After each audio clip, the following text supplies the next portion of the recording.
Processos de inventário demorados e o alto custo tributário continuam sendo obstáculos na transmissão de bens no Brasil, né?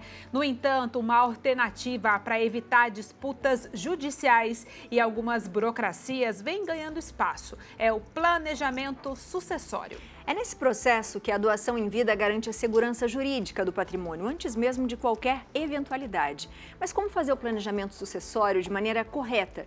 E quais são os direitos dos herdeiros? Quem esclarece para a gente as dúvidas é a advogada do Direito da Família, Ludmila Rosa. Seja muito bem-vinda. Boa tarde. Vamos para nossa salinha receber a Ludmila. Olá, boa tarde. Seja bem-vinda. Tudo bem? Tudo bem, querida. Seja bem-vinda, viu? Fica à vontade aqui. Abi, você guarda meu cartão? Ai, seja bem-vinda.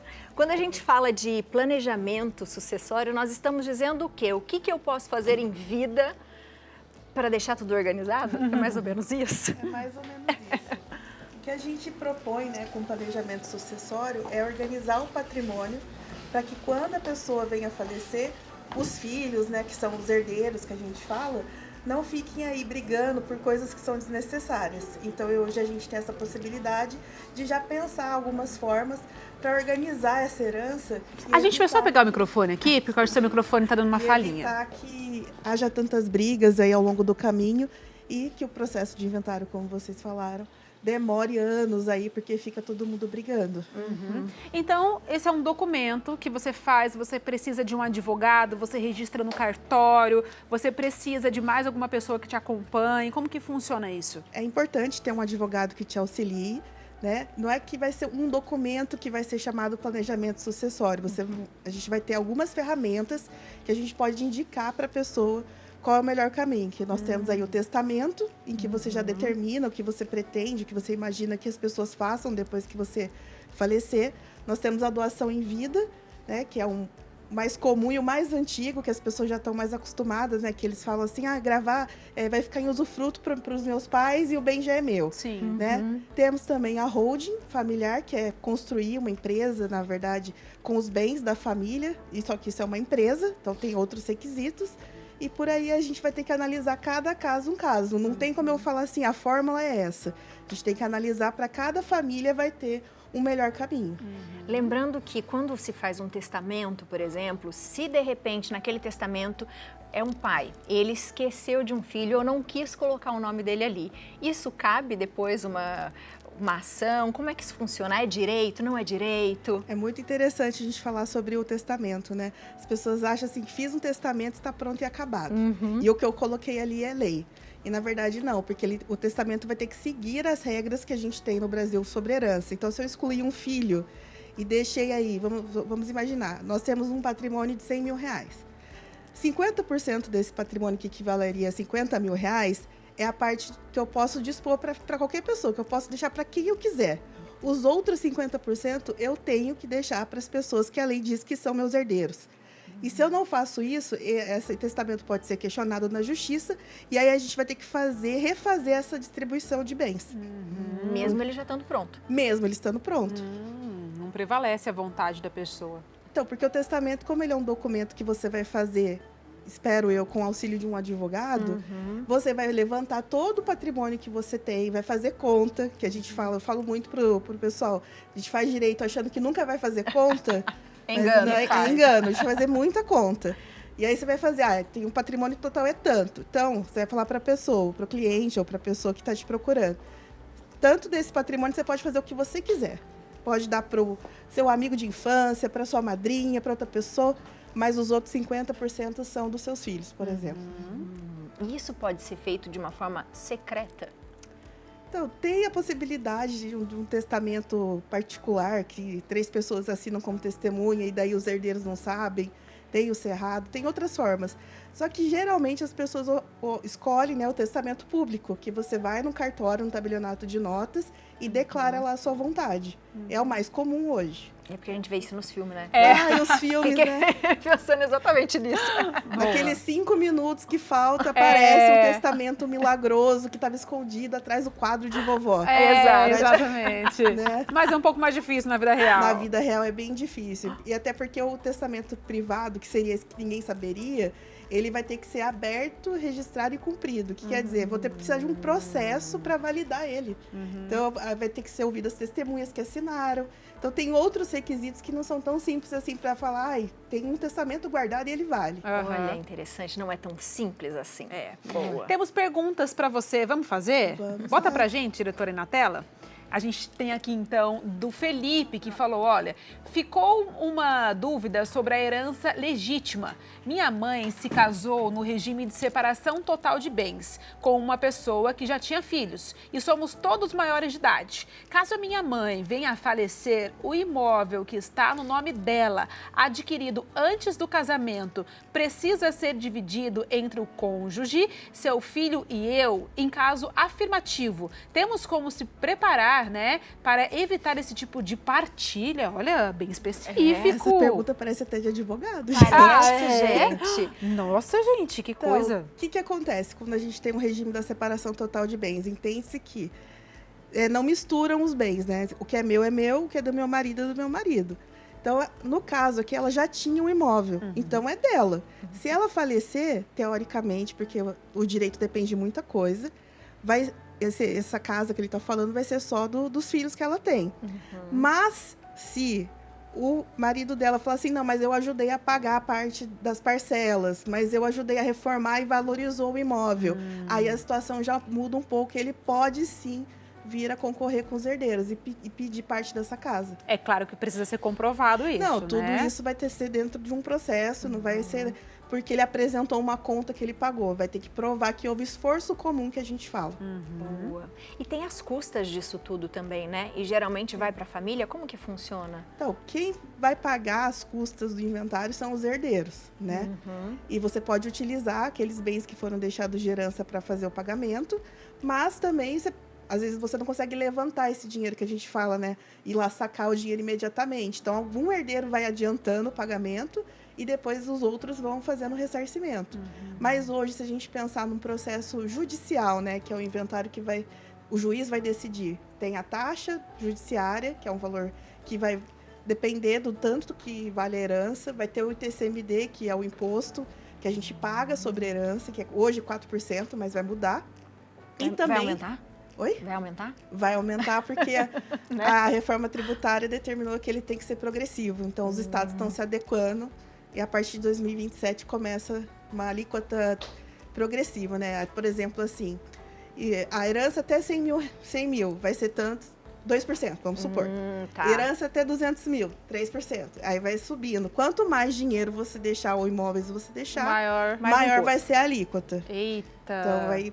Por isso que as pessoas estão antecipando a doação hoje. Que susto que você fosse falar antecipando a morte. Não. Porque se fosse para morrer agora, né, é mais fácil para deixar mais dinheiro para os outros, né? É verdade. Gente, que difícil.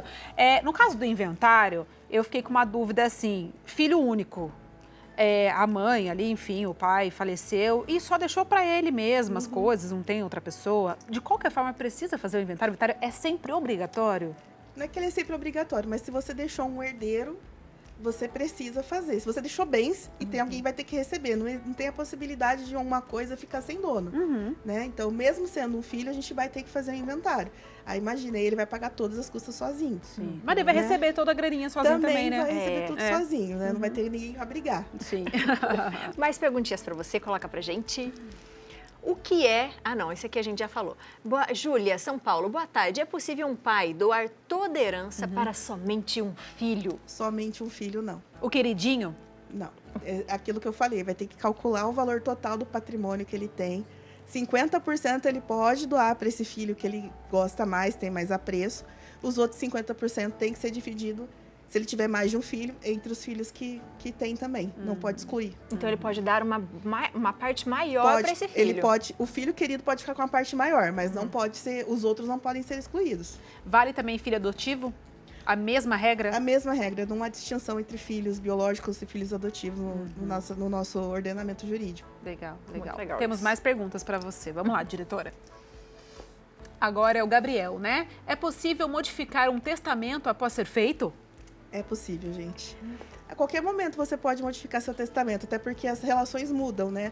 Às vezes você fez um testamento aos 30 anos e aos 40 anos aquele testamento não reflete mais sua realidade. Então, você pode sim fazer a alteração, não tem problema. Antes de falecer, você pode alterar quantas vezes você quiser. Mas tem um período ideal para você fazer o testamento, já que você pode alterar quantas vezes você quiser? É quando de fato... A gente nunca sabe quando vai, né? Partir, né? Claro, ficar lá junto com Deus, mas enfim, existe um momento certo? Eu digo que o momento certo é aquele que, a partir do momento que você tem um patrimônio. Se você tem um patrimônio e você, ainda que não tenha constituído família, você seja solteiro, você pode já pensar nisso, em fazer um testamento. A partir do momento que você tem filho, você deve fazer. Eu recomendo que faça. Interessante. Mas tem também essa coisa de você estar bem, né? Da cabeça, por exemplo, assim, seu cérebro está funcionando bem, você quer mudar? Ok. Como que a gente pode dizer se a pessoa está em sã consciência ou não para mudar um testamento? Como é feita essa comprovação, né? Então, não é que não existe essa comprovação, né? Porque, teoricamente, se a pessoa não foi interditada, né? A justiça não falou que ela não tem capacidade mais para agir em nome próprio, entende-se que ela é lúcida, que ela tem um discernimento, né? Que ela consegue ir lá falar para o tabelião de notas, olha, eu quero fazer meu testamento, quero deixar assim, assim, assado. A pessoa que trabalha no cartório, né, o tabelião que a gente chama, ele pode, às vezes, ver assim, tá um pouco estranho, a fala tá desconexa, tá uma coisa esquisita, e pode levantar uma suspeita. Mas, assim, enquanto a justiça não fala assim, não pode fazer testamento, ela não pode fazer tal coisa, ela não pode fazer isso ou aquilo, não tem como questionar, né, esse ato de vontade que ela teve. Isso é motivo de discussão, principalmente quando as pessoas fazem testamento depois dos 80 anos. Sim. Os filhos já acham que tá havendo um conluio com outra pessoa. Que alguém tá tapeando, enfim, porque não tava né? bem. Mas se você não tem um diagnóstico, já às vezes, de um Alzheimer, por exemplo, fica um pouco complicado a gente questionar essa vontade. Mas com um diagnóstico, daí poderia, porque às vezes, poderia como você falou, um irmão cuidava mais do pai, daí daqui a pouco o pai acabou piorando, um outro acha que está sendo injustiçado, daí os filhos conseguiriam intervir. Se você já tivesse indícios de que a pessoa estava doente, um laudo médico, um prontuário, né, que já havia uma investigação, que ela não estava bem, a gente já consegue fazer alguma coisa. Tá. Perfeito. Adorei. Tem mais perguntinhas, diretora? Aê! Cecília, e para quem tem um único filho, qual a melhor opção? Holding ou testamento? Então, para quem não sabe, a holding, como eu falei, você abre uma empresa e coloca todo o seu patrimônio ali.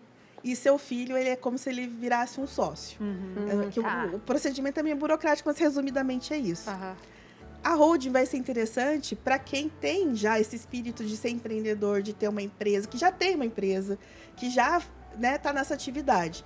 O testamento, às vezes, ele é muito mais eficaz quando você tem muito patrimônio, mas você não tem essa questão de ser empresário, de constituir essa empresa, de manter essa empresa. Porque teve uma onda muito forte da holding, que a holding é solução para não ter inventário. Vocês devem ter visto no Instagram, né? Só que, gente, a holding é uma empresa.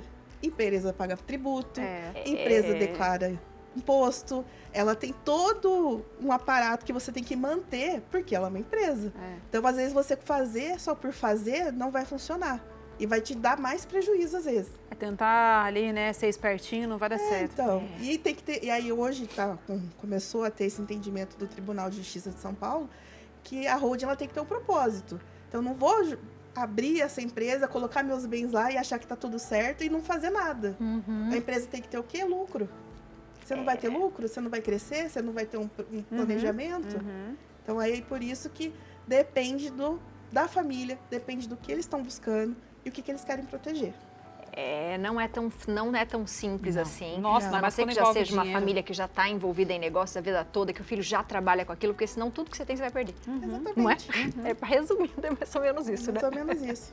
Você foi ótima. Muito obrigada. Você gostou? Agora eu tô mais tranquila. Agora tá mais assim, conseguindo respirar. Tô conseguindo. Mas foi ótimo, gente. Foi Obrigada. incrível. Obrigada, viu? Muito que obrigada. agradeço. Os contatos dela estão aparecendo aí na sua tela. Se você tiver mais dúvidas sobre o assunto, pode perguntar.